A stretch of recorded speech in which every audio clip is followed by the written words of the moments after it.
If you want my video, you have to make me a co-host. Oh, I have to make you co-host. That's right. Where is it live streaming on your what? It's not working. The live stream all? isn't working. Okay. Yeah. Okay. So you can keep my video off, because I'm only monitoring the chat.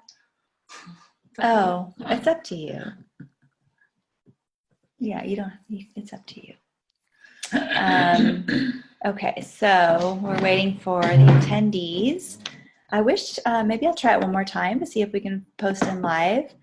And there are people coming into the room right now. I'm going to start the podcast. So I'll just do a little introduction. Okay. So hi, Leslie, welcome. I don't see you, but I see that you're on the attendee list. Go ahead and put in the chat where you're from. We're going to ask all the participants, or the attendees, to type in where they're from, and if you have any questions. My name is Misha Safran, and I am hosting webinars to have candid conversations about systemic racism and to offer resources to for people to become better allies. And this is not at all in alignment with the kind of work that I do. It's in alignment with my heart. And so that's why I've been doing it. And I'm delighted to have Jodi here helping me with technology again. And I really am just so appreciative to my guest, Robyn Spens from the UK, to welcome you. And the biggest part of the webinars, and I think I mentioned this in my email, Robyn, is to really give a safe space for people of color, however you identify. Some of my friends identify as Black, some as brown, some as African American, you know, others as just African. So it's not just as in only, but, you know, and so I think it's really, it's important for me, and I want to find out what's important to you, is to create that space where you can talk about what you're seeing, what you're experiencing, how you're feeling about it, and just to have this opportunity for you to be heard. And I've been received so far well by friends saying that this is exactly what they felt good afterwards. And at the same time, I know it can bring up a lot of pain and sadness and anger. And so I want to provide a space where those feelings can be here if they need to be, and if you want them to be. And if you don't, that's okay too. So I would love to ask you to introduce yourself, tell people all about you as far as like what you do as your career, your working place, if you have a website you want people to go to, but really also just maybe even respond to why you accepted my invitation to be here today.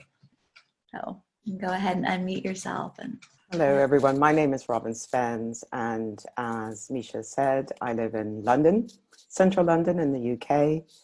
I'm the mother of 2 girls who are mixed race. That's the term we use in the UK. I have, in terms of where I've grown up, I've lived in several different countries over my lifetime. I am a therapist. I am a hypnotherapist. I am a nutritionist, and also a coach.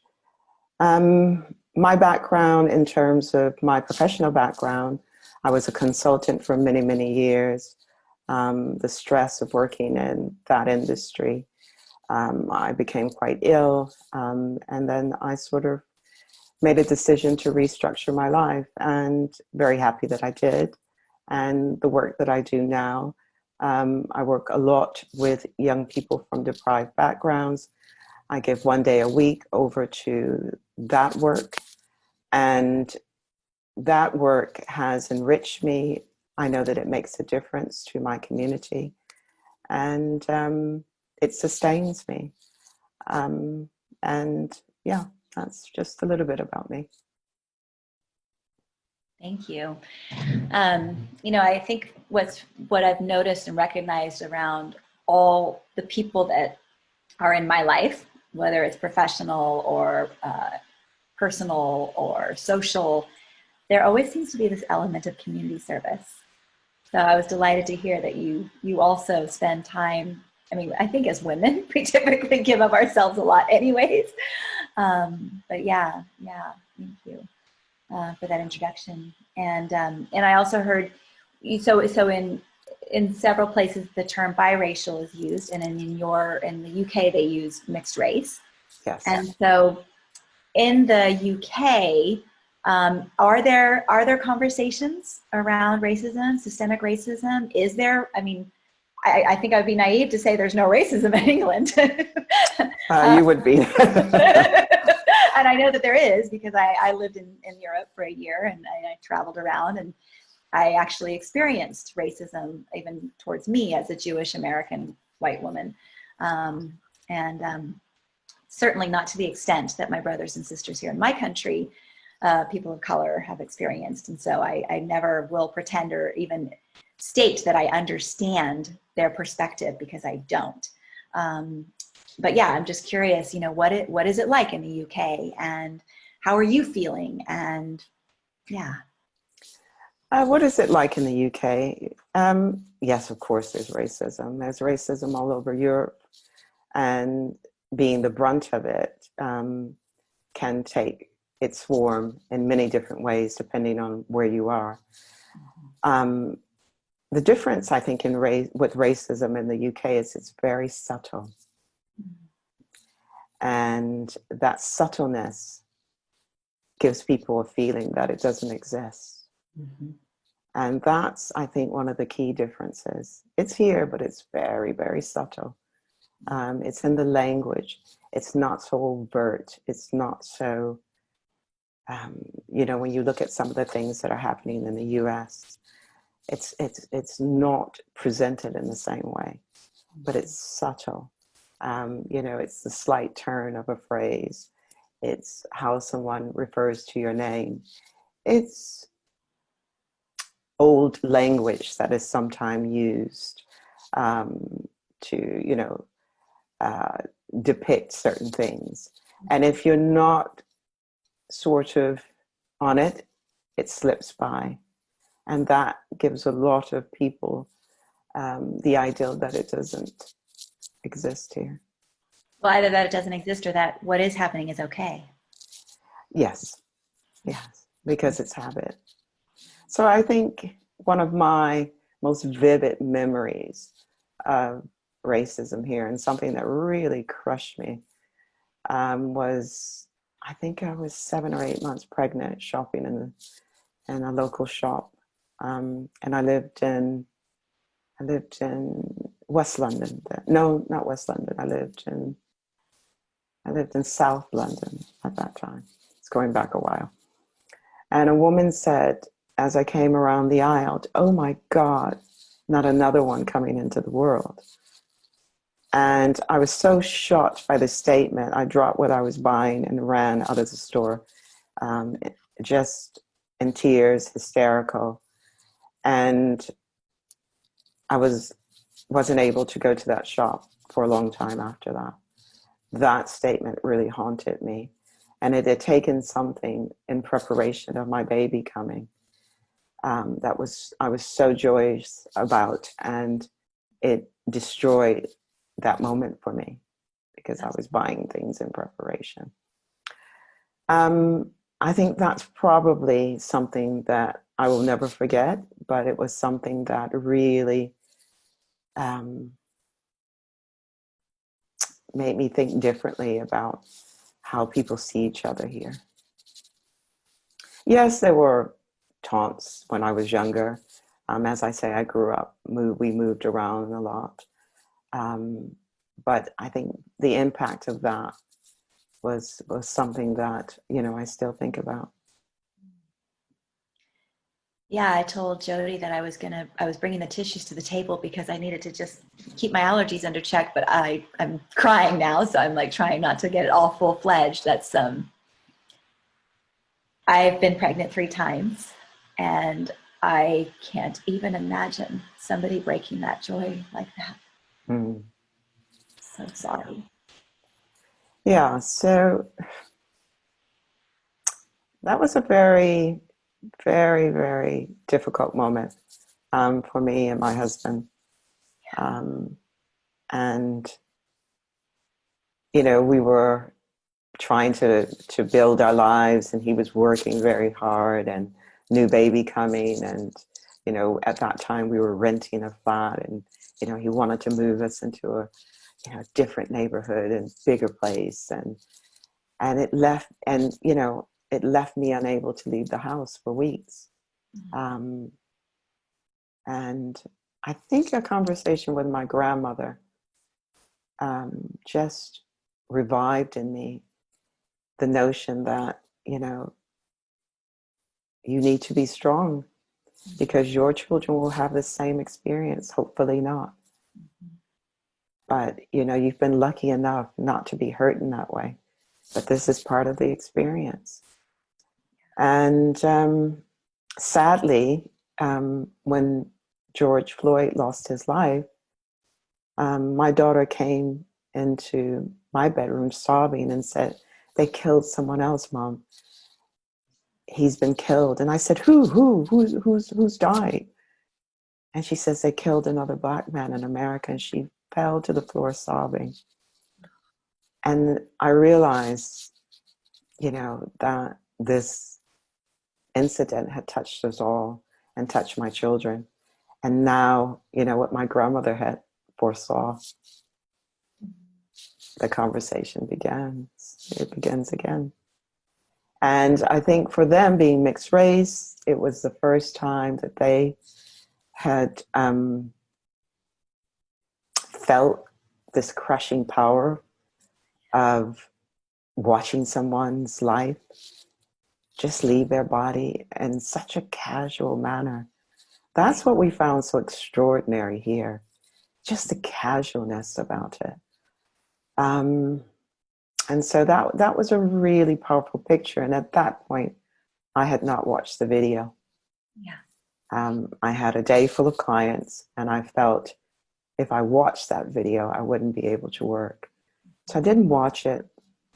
I finished my day of clients, obviously, because we were still in lockdown when this happened.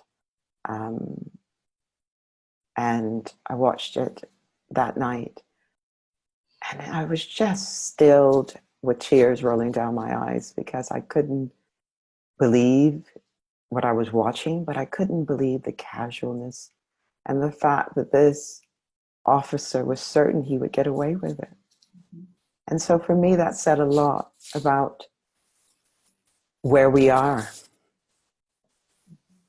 that something like this could happen.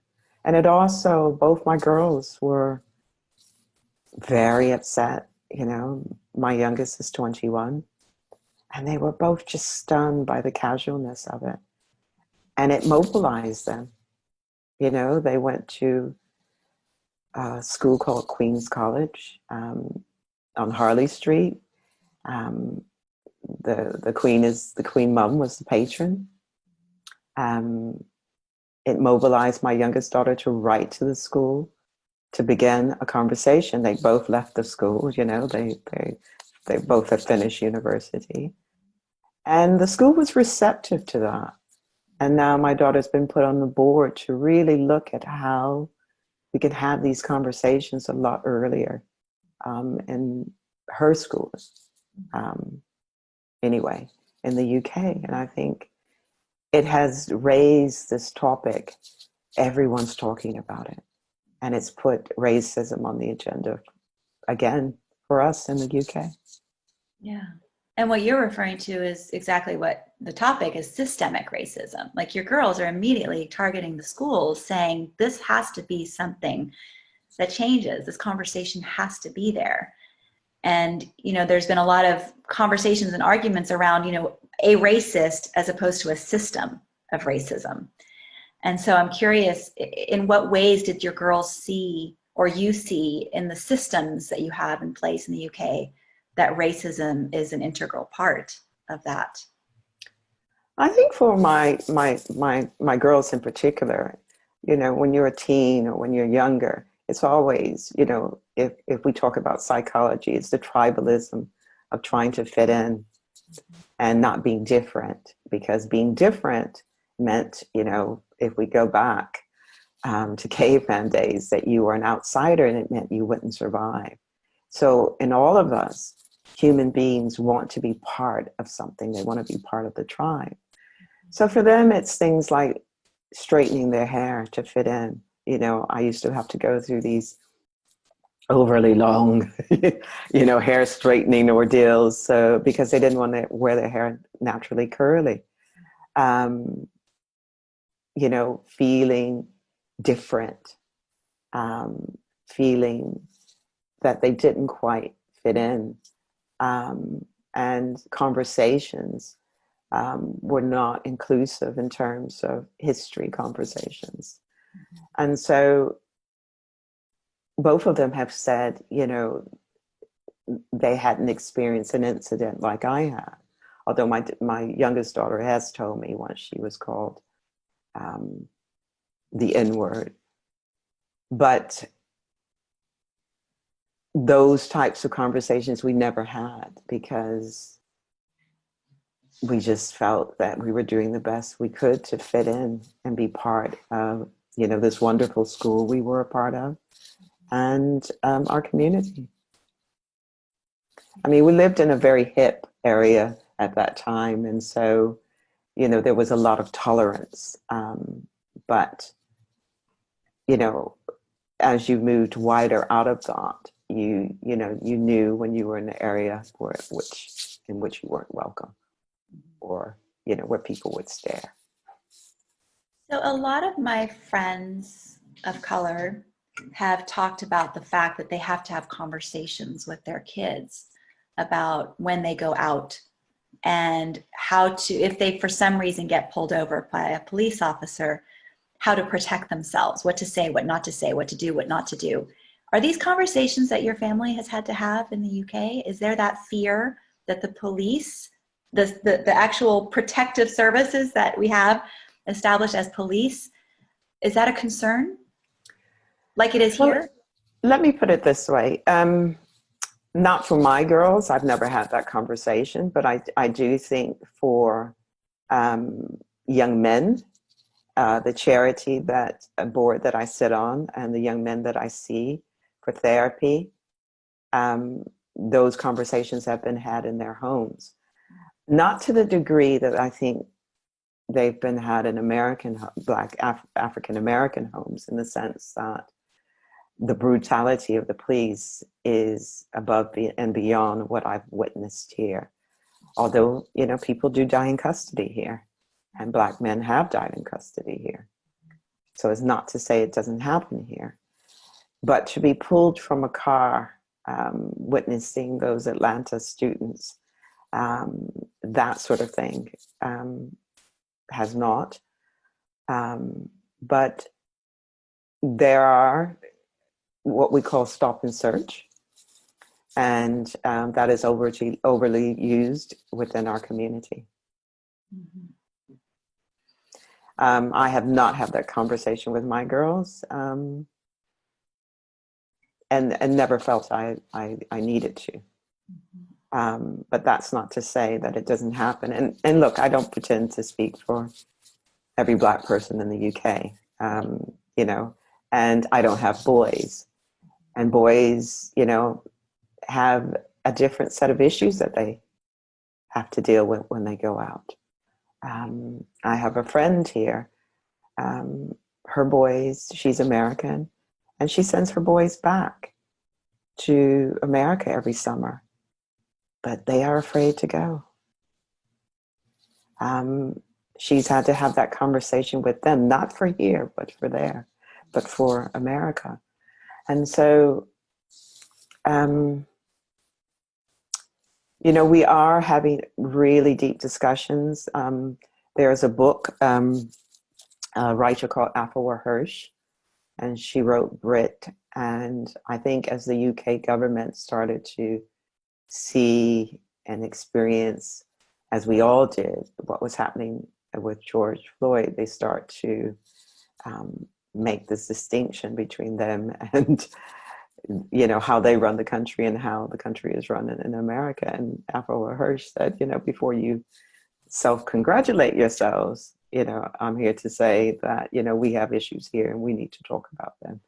And now is a good time. What's the name of the author? Can you say Her name is Afua Hirsch. Afua Afua, Afuwa, Hirsch, Hirsch, and the name of the book is Brit. Brit. Interesting. Okay. And it's about the Black experience in the UK. It's a fantastic book. Yeah, thank you for that. You know, it's interesting when you were talking about the girls and the notion of trying to fit in. I'm reading the book, How to Be an Anti-Racist by Kendi, and talks about assimilationists, segregationists, and anti-racists. And so I was picturing, you know, the fact that assimilationists are still racist to a degree, because the idea is you have to assimilate and become what you're not in order to fit in and to be treated well.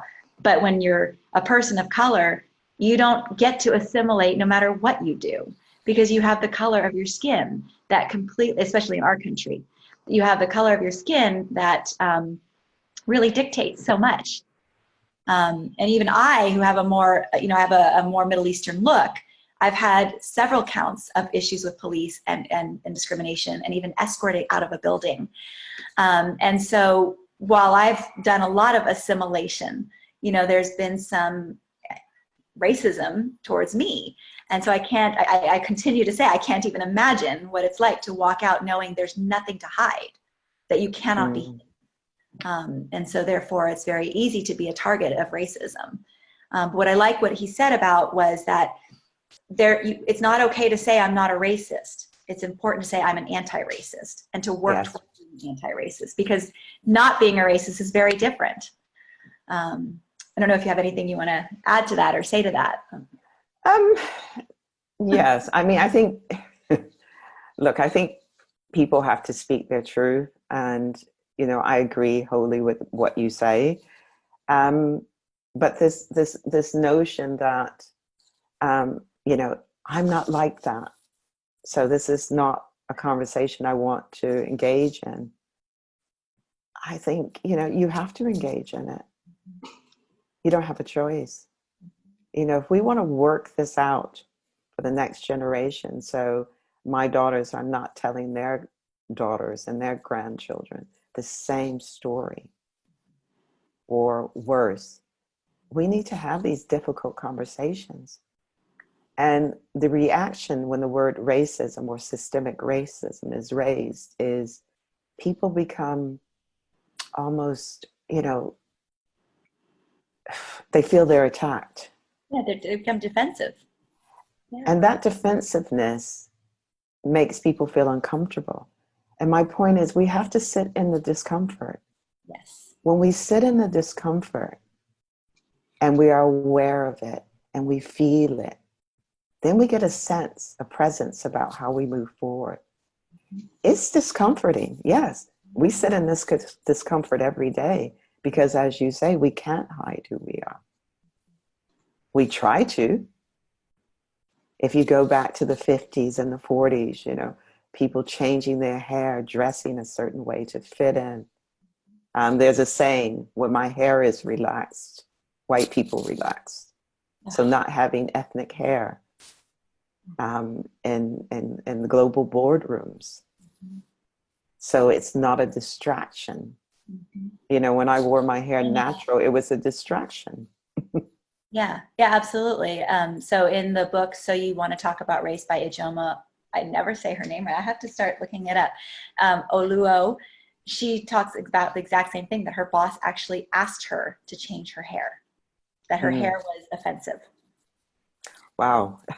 Yeah. Offensive, that's a very strong word. Yeah, and it may not be the exact word, but that's the impression I got through the way she described it. And it's interesting because I never even realized that. I grew up in Berkeley and Oakland, California. I had a lot of friends of color, and actually I was attending something once not too long ago, and I complimented a woman on her hair. I loved her hair, to find out later that that was a racist comment, that was a microaggression. I was like, but I had no idea. And then I felt very much on edge, like, am I offending people all the time when I compliment them on their hair?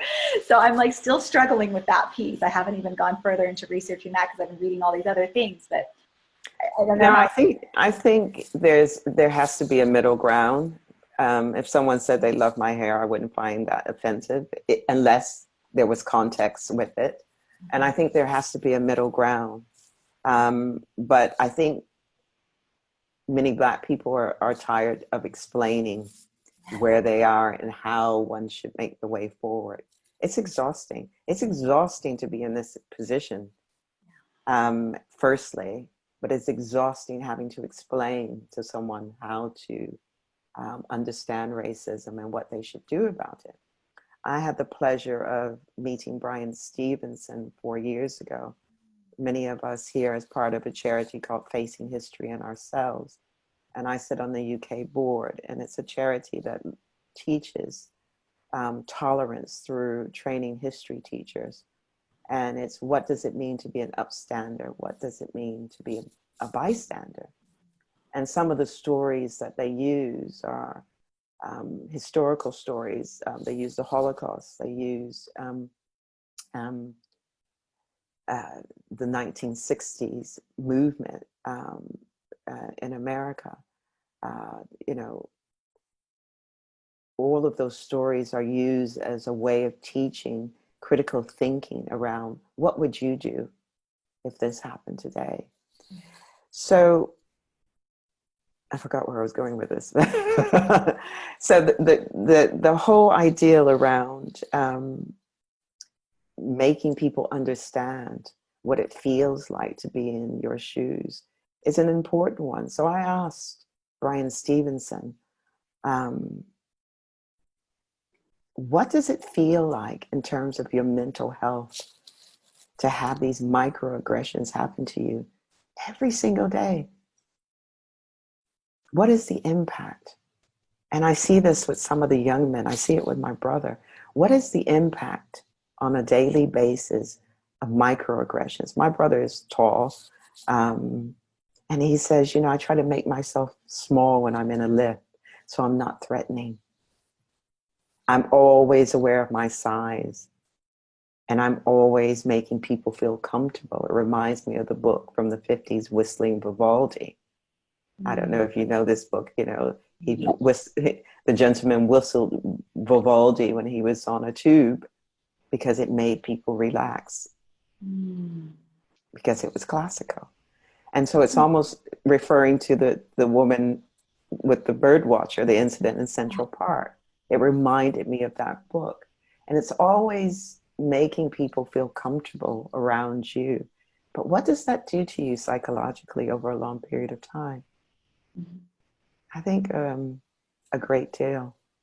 Yeah. Well, what's interesting about that, I had an immediate gut reaction because I've had to do the opposite. I've had to make myself larger and louder and more present because I've been a sexual assault victim and a date rape victim, and I'm a very small woman. And I've had to find ways to make myself, you know, so that people are not comfortable, so that they don't come near me. Yeah, it's a very interesting flip side of, I'm just a little blown away right now, but that kind of hit me a little hard. Yeah. That subtleness is, on a daily basis, has an impact. Yeah. It has an impact on people being frightened of you, having to say the right thing, being aware of the police, being aware of being pulled over. You know, all these things, you know, you have to prepare for. If you go jogging, can you go this way? Can you jog that way? Can you do this? Can you do that? These are all these kind of spot checks you do before you even leave the house. You know, I'm exhausted saying them, and having to do that every single day must have an impact. Yeah. Must have an impact. You mentioned, you know, your daughter's reaction to having seen the George Floyd murder. And I imagine you, your friends, everyone's watching the news and has been at least since 2016, if not before, you know, with what's going on in our country. And so I'm curious, you know, your perspective, what you're seeing in our country, and if you're seeing strength, if you're seeing hope, if you're seeing just absolute downfall and collapse, what the discussions are like in your community. I think the discussions are varied. People are very fearful of a backlash of perhaps Black Lives Matter protesters being hurt in some way. you know, in my very dark spaces, I think about that and what happens next. But then when I see young people of all races marching, that gives me hope. And I see people marching globally. You know, I've had Japanese friends reach out to me. I have friends all over the world. My girlfriend in New Zealand sent me pictures of her daughter protesting about George Floyd. I mean, that gives me hope that this conversation will continue and that it will turn into what I would call an honest appraisal of how we dismantle systemic racism and the environments that they create. I can only have hope, because without hope, what else is there? Yeah. And, you know, interestingly enough, last week on Monday, we had the Supreme Court vote in stating that the sex orientation discrimination in the workplace, that those protections also apply to the LGBTQ community. And that was a huge breakthrough in our country. And then on Thursday, there was another Supreme Court, oh my gosh, I forget. Oh, for the DACA, for the Dreamers, there was an approval that they would not allow President Trump to dismantle what has been set forth for our Dreamers, our students who've come from other countries. So there's some movement. Who knows if it's in light of this or if the Supreme Court's just doing their job like they should. But people are feeling hopeful even with just seeing those things, although they don't directly impact the Black Lives Matter movement. There's been some feeling that we're headed in the right direction. But it's still, it's a constant, yeah, I mean, it's nothing new. And that's a lot of what my other Black and American brown friends, Black, brown, and African American friends have been saying to people. Is like, you guys need to understand this is not new. This has been going on for 450 years. And so trying to help people understand that it's truly part of the system and not an individual thing has been challenging, but I think it's happening. You know, I think that we're getting out there and there's some clarity and understanding that there's more than just a person or a president that is causing these things to happen. Yeah, I mean, I've heard many different views on causation and, you know, why things don't change. I think this is a long discussion, which requires action, which requires honesty, which requires discomfort. It requires honestly looking at what has happened, and real discussions around how we put in place measures to address those things. And I think, you know, if we have just another inquiry, we love inquiries in the UK. I don't know, you know, which an inquiry is when, you know, you have a government institution or think tank look at racism or whatever the issue is, and, you know, they come back with a report that sometimes can take, you know, a number of years until everybody's forgotten what the inquiry was about. But these inquiries and these studies have been done before, and I think what these young people see is that this is not good enough. It's not good enough. You know, they've seen their parents wait, they've seen their grandparents wait. They've seen their parents march. They've seen their grandparents march. They've seen 400 years of marching. And that has not changed a single thing. We've made progress, but the institution is still there. And it just twists and turns and continues to move forward. And so unless there's an honesty in addressing this, you know, in 2 years, are we going to be having the same conversation?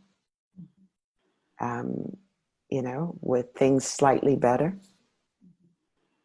And this is why I think holding powers that be, companies, accountable for what they're saying now is really, really important.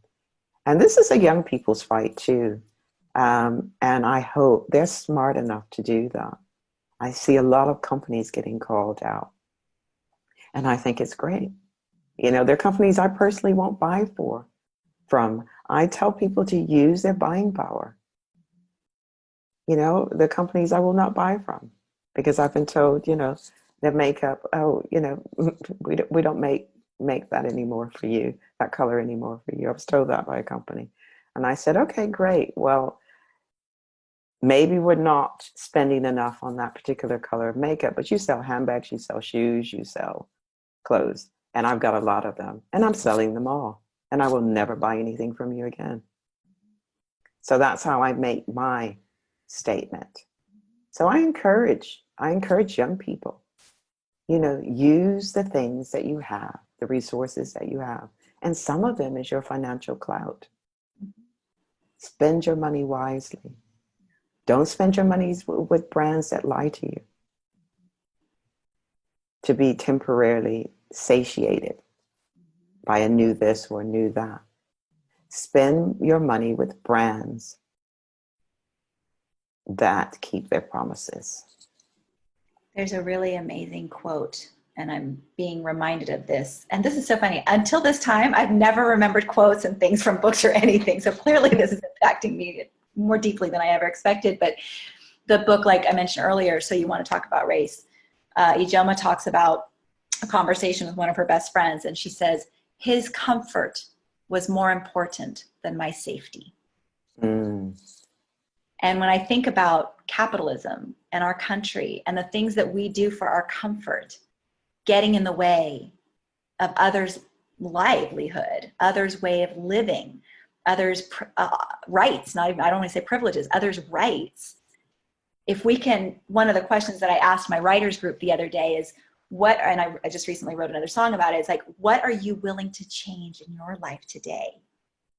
Yeah. Help change the life of others. And it's I love that. for people to answer. Yeah. Like, I have a very small budget, but you know what? What I'm willing to do today is donate $150 a month to campaigns, to organizations. It's not going to be easy, but I'm willing to change that today. With the pandemic, I have not had to spend money on gas. So guess what? I can shift without any problem right now. And so the question is, what are you willing to do today to change your life to help the lives of others? Yeah. And it's a fair question. It is a fair question. What are you willing to do? What are you willing to go without? Yeah. And what are you willing to go without because you know something is wrong? Yeah. And you know, just simply because you know that behavior of that organization is wrong, or racist. And there's certain brands I won't buy from. And I've been doing that for a while. And I just say, you know, that's my own fight. You know, you don't think enough of people like me.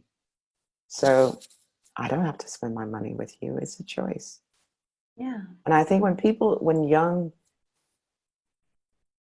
Black people and white people who care start to think about that, that's what brands understand. That's when real change is made, not just the lip service. Not just the lip service. The power of money changes things. Yeah, I mean, that's part of why we're in the trouble to begin with, you know, is that money has been used against many people in this country. Yeah. The inequities are definitely across many spectrums. And even in the schooling, you know, with this whole pandemic, I was teaching in a particular school district, and there were conversations among educators going back and forth around the resources, because because the pandemic, everything was going online. But we have 35 schools in that school district, and there are at least 25%, if not more, actually I think closer to 60%, that not everybody has internet access. Not everybody has the technology. And of course, it's separated by race, right? The socioeconomic ability. And so we were arguing with one teacher in particular who works for a very affluent white school, because she was saying, it's going to be perfect, it's going to be great. And we're like, for your school, these schools don't have that access. So then you have in the system the inequity of education for people of color, Yes, white people. yeah, and you have that inequity of education, and that inequity goes across all races as well. But there is a middle class, there is an upper class that people forget about as well. Yeah. And that's who I'm speaking to about the power. But even people who don't have a lot of money, they are spending money. That's true. And they can choose to spend their money wisely. And yes, there is this disparity across education. We have the same problem here.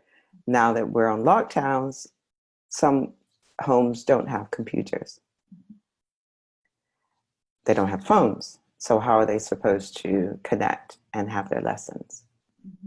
So one teacher started a campaign for people with old computers and iPads to reboot them, and let's give them to those families. It's a drop in the ocean.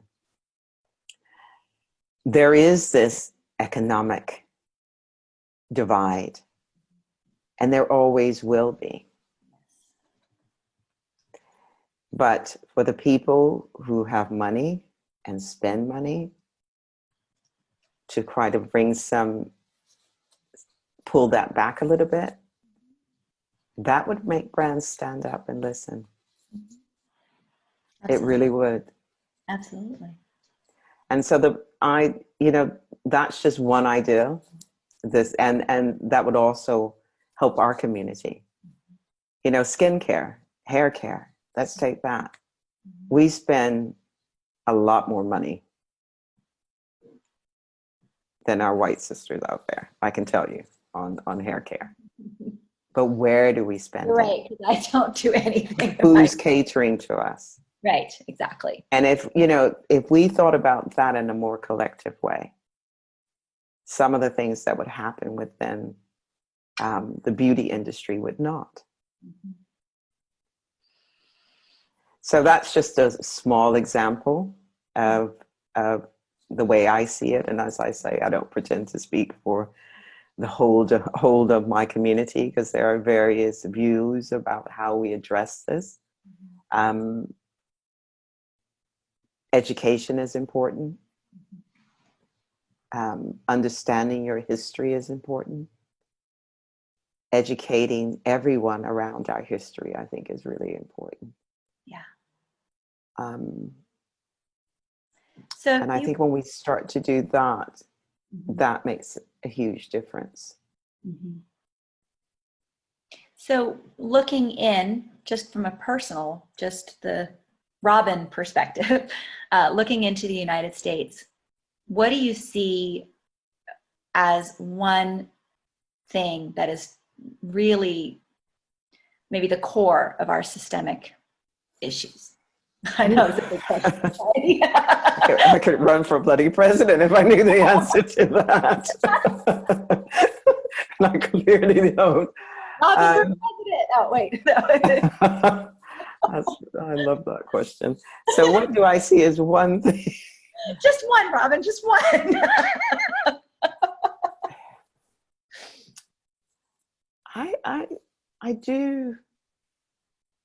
I would like everyone to sit in the discomfort. If we all sat in the discomfort of our brothers and our fellow man, just for a little bit, felt what they felt, had to go through what they go through, we could see a lot clearer. Yeah. So no one wants to sit in the discomfort. We like to buffer. We like to make ourselves feel better. When someone's arrested, oh, there's no smoke without fire. He must have been doing something wrong. Because if he wasn't, what does that say about us as a society? So that's not sitting in the discomfort. That's painting a different picture so that you can feel okay about the situation that you're witnessing. Yeah. So I think if we sit in that discomfort just for a little bit, it would help to, not everyone, of course, there are people with views that we won't go there, but it would help people, good people, who want to do something, see and feel what it feels like to be in another man's shoes, literally. Yeah. So I think that's one thing, like if we did that from the top down, I don't Yeah, know. I agree. My friend Tony Thomas, who was on the webinar with us last week, 2 weeks ago, she gave everyone the opportunity, an idea, which is to sit for 9 minutes and to not do anything and to visualize walking into a store, trying to buy something, being told your money is counterfeit, getting back in your car, having 4 police officers take you out of the car, and then find yourself on the ground with a knee on your neck. And to sit there with that visualization, that could be you, that could be your brother, that could be your son, that could be your father. And to sit there for that entire 9 minutes. And it was very powerful. Yeah. Another piece of that is my girlfriend and I had registered to go on a webinar this week, Saturday, excuse me. It was a nonviolence, or it was a violence for white privileged women to learn about anti-racism, something like that. I can't remember the title exactly, but there was a moment where we were really tired and we thought, well, I guess we could go to the next workshop. And then we both looked at each other and said, no, we're uncomfortable. So therefore, we can't use our privilege right now to skip that workshop. And So beautiful. it was amazing. Like we both had the same exact feeling. This is what privilege is. To put that on hold and take a nap or to go take a walk or to just rest. And it's like, no. In order to be able to actively participate in this movement, we, just like what you said, Robyn, we have to sit in that discomfort and in that pain and in that fear. And I do, just like you, invite people who are listening to this, who are watching this, who are wanting to make a difference for themselves, for our children, all of our children, children of color, children who are white, to build a better community is to learn how to feel that discomfort. Yeah. And not buffer it with laughter or sarcasm or shrugging it away. So I kind of feel like what you just said is like literally the crux of all of this, is that we are such an entertainment society. We are such, especially, I don't know more about the UK as much, but in the United States, we depend upon entertainment to get us through things so much that we cannot sit still in the pain. And I feel it's been such a disservice to us all. But a huge contributor to systemic racism. Huge. Beautifully said.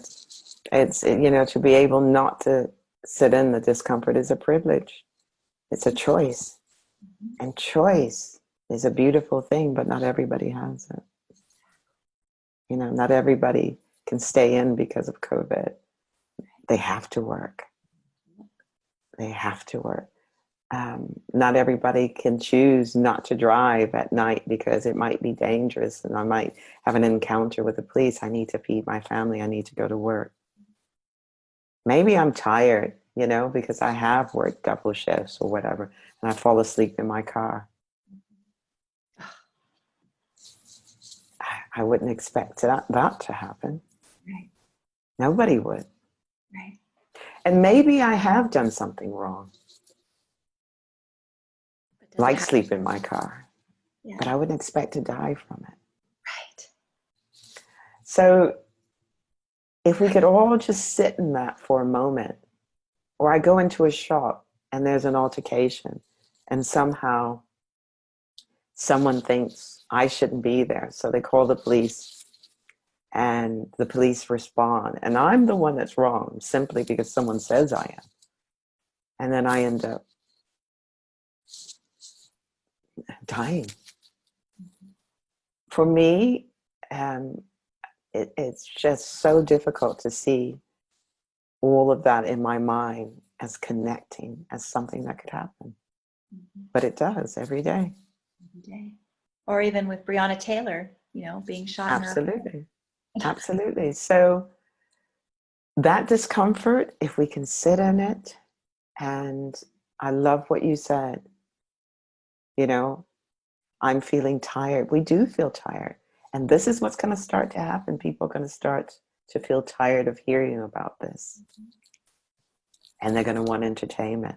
Mm-hmm. And that's the power. That's where the power of spending comes in. They're going to want entertainment. And it will happen. Spend wisely. But if you can not do it and sit in the discomfort, I would prefer that. Yeah. Sit in the discomfort for George Floyd. Mm-hmm. Yeah, for Eric Garner.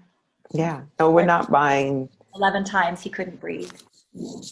We're not buying, I forget this delivery service that delivers all this food. And, you know, we're not buying that tonight. We're not buffering with food, drink, or entertainment. We're just going to sit in the discomfort and have a discussion with the family around what happened. But Misha, I also fear, what is this doing to really young children who can see that there is something happening and they don't quite understand what's happening? And parents are afraid to talk about it, or they're uncomfortable with their children understanding what it is that's happening. And I worry about that. I worry about it for Black children and for white children. I'm talking about the really young ones who can see fear. They can see their parents whispering about, you shouldn't go out, you shouldn't do this, you shouldn't do that. This should not be happening. This should not be happening. This is the stuff of 40s and 50s and 30s. It should not be happening now. So I worry about how those children's mental health this issue is being addressed. Well, I think that's why there's this big movement to, people are using the word defund, but the notion to reform and defund the police so that we can direct resources towards psychologists, counselors, social workers. When I'm part of a group called the Conscious Girlfriend, and Ruth Schwartz read us a scenario where we're having every 2 weeks talks on race, and they're separate. Sometimes it's everybody together, and sometimes there's a platform for all white people or non-people of color, and then people of color. And we've been having these amazing discussions. But one thing she read was a whole new scenario of imagine if I went to the store and I had a $20 bill and it was told that it was Confederate, and they gave it back to me, and I stuck it in my pocket and gave them another $20 bill. And I got to go home with what I was trying to buy. Imagine if I fell asleep in my car and someone came up to the door and knocked on it and said, "Hi, I'm a local social worker, and we were called because you were parked in the drive-thru. Can we talk for a few minutes?" And pulled over and was able to have a conversation. "Oh, you were working late and you fell asleep. Well, let's help you. Let's pay for an Uber for you to go home. And in fact, why don't we get you some food too?" Like the power of that. Sorry. That's okay. The power of that was so stunning to me because it seems so easy to have that alternative. And yet we don't. Things escalate so quickly. And I mean, I don't have an answer except for we do need more resources, and the money needs to go towards more resources, and reform needs to happen. And maybe that does mean defunding the police completely. I don't know. But these scenarios of change and opportunity seem so much more viable and safer for everyone. And yet there's something in our system that's completely not allowing that change to happen.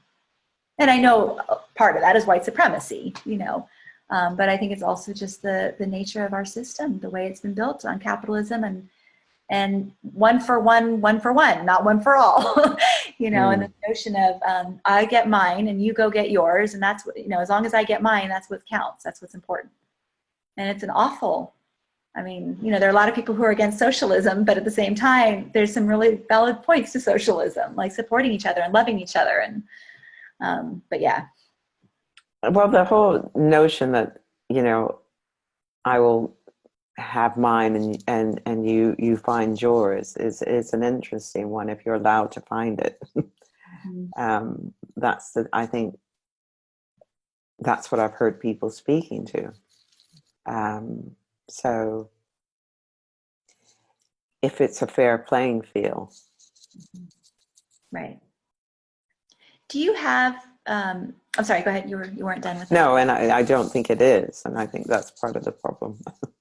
Absolutely. I can't speak to defunding the police because I think that's an issue for Americans to really address and to sort out. And, I don't understand what that quite means, but I do think there has to be some sort of national change, and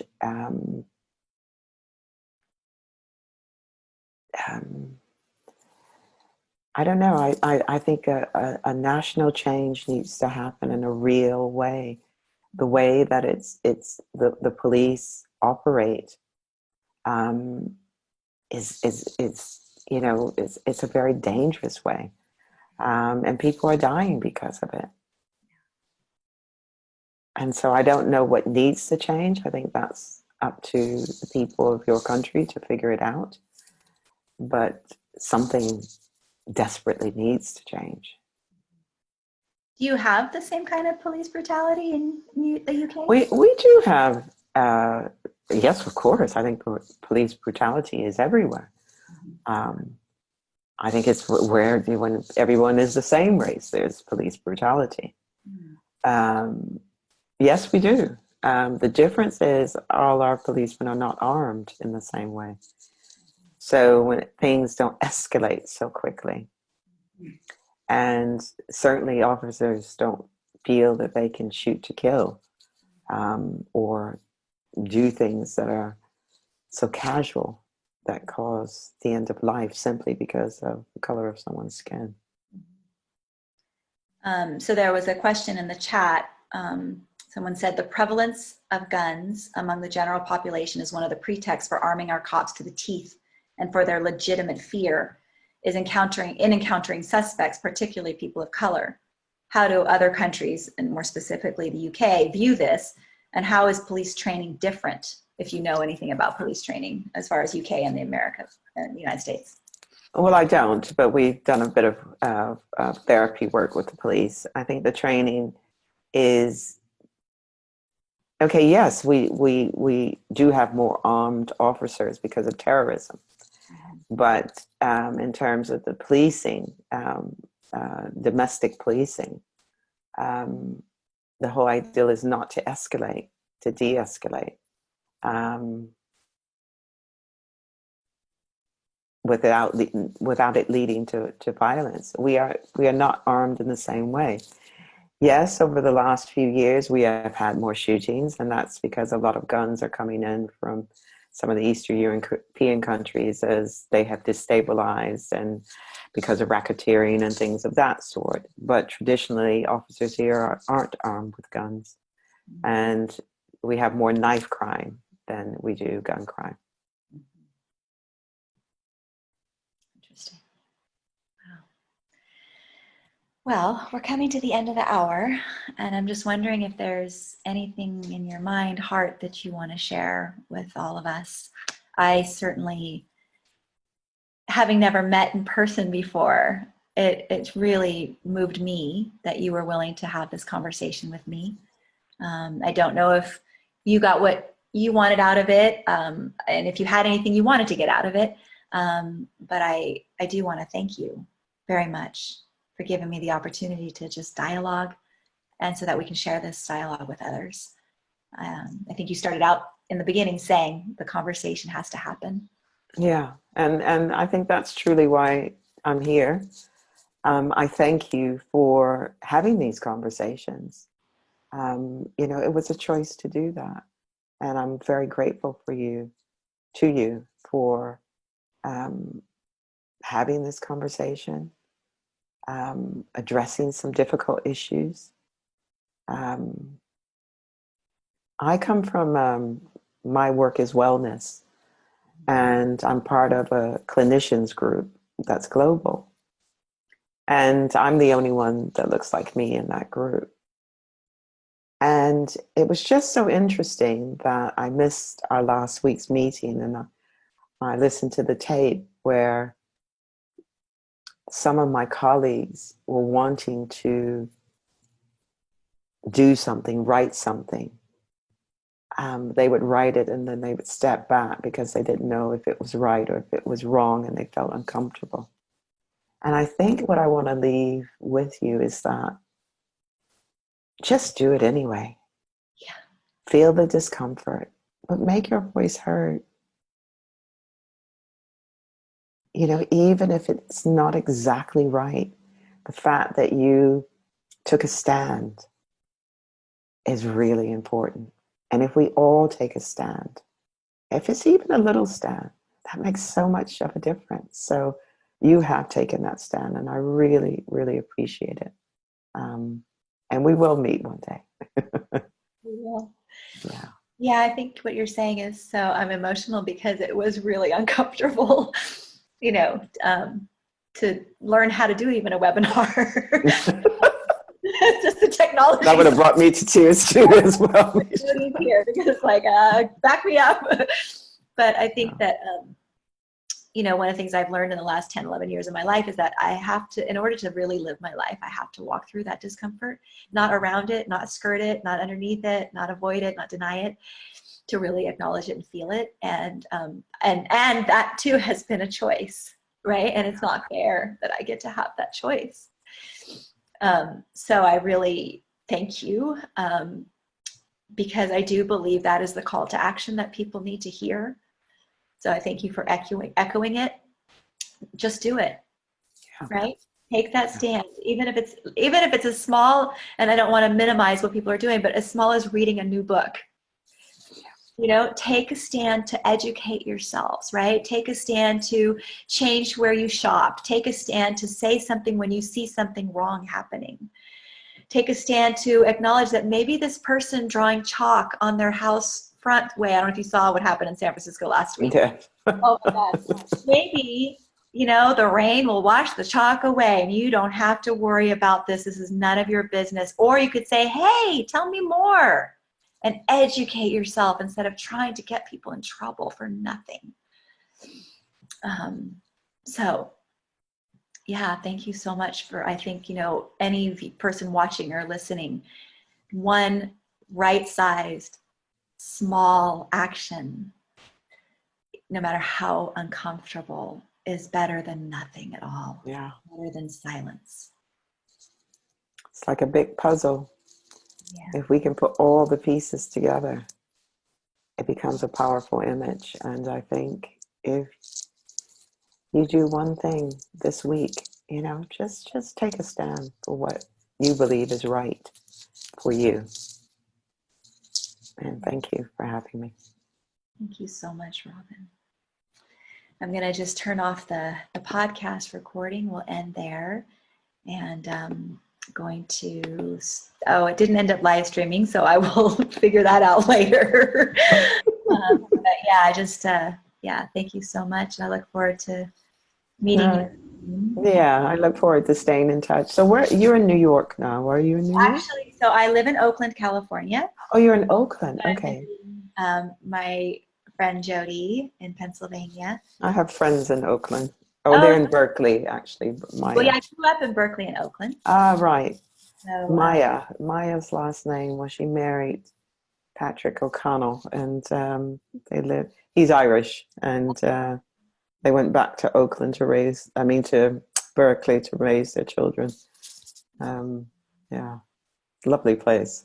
It is lovely. It is lovely. Yeah. So since you like it so much, maybe you'll come back someday. I haven't been to the States in a long time. Right now, you don't want to come here. No, I mean, yeah, I think it'll be a bit. Although I do have the Sage ticket that I need to use by next year because I was coming to that, and All right, in March. yeah.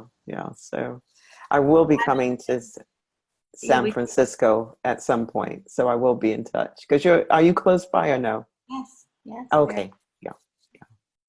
All right, my friend. All right. Thank you. I hope it was what you wanted.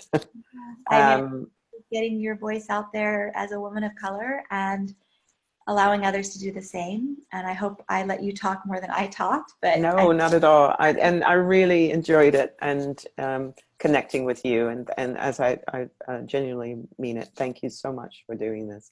It makes such a difference. Okay, take care. And a love and kisses and hugs and gentle, heartwarming, hopefully fear-drenching to your daughters. Like just that's when they were little. You can see that story too. I think the shock factor is really important for people.